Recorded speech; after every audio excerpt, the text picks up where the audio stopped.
ভেবেছিলাম এই ভিডিওটাতে ভয়েস ওভার দেবো না, যেটা অরিজিনাল ভয়েস সেটাই রাখবো।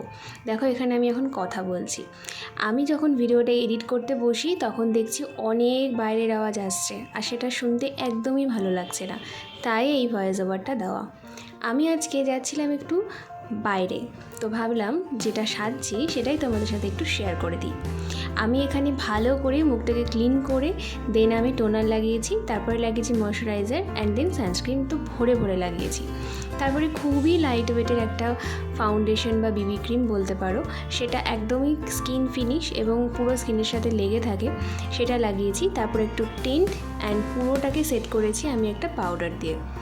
এবারে আমি একটা কথা বলি, ভিডিওর শেষে আমি দুটো ভিডিও অ্যাটাচ করে দিয়েছি, সেখানে তোমরা দেখতে পারবে যে আমি একটা ভিডিও ট্রেনে বসে আছি আর একটা বাড়ি এসে করেছি। কারণ হচ্ছে আমি যখন বাড়ি থেকে বেরোই অনেকটাই লেট হয়ে গিয়েছিল, তাই জন্য আমি আর পুরো লুকটা নিতে পারিনি ভিডিওতে, সেজন্য আমি একটা ভিডিও করেছি ট্রেনে আর একটা বাড়ি এসে। আচ্ছা, এখন আমি এখানে অ্যাপ্লাই করলাম মাস্কারা আর আইব্রোটাকে একটু হালকা করে ড্র করে নিয়েছি অ্যান্ড লাস্টে পড়ছি লিপস্টিক। এইভাবেই আমার লুকটাকে আমি কমপ্লিট করেছিলাম। ঘোরাঘুরির পরেও মেকআপটা কিন্তু একদম সেম রয়ে গিয়েছিল, তোমরা দেখতেই পাচ্ছ। জানো তো, হাত দিয়ে ব্লেন্ড করলে তার বেনিফিট কিন্তু অনেক, তোমরাও ট্রাই করে দেখো।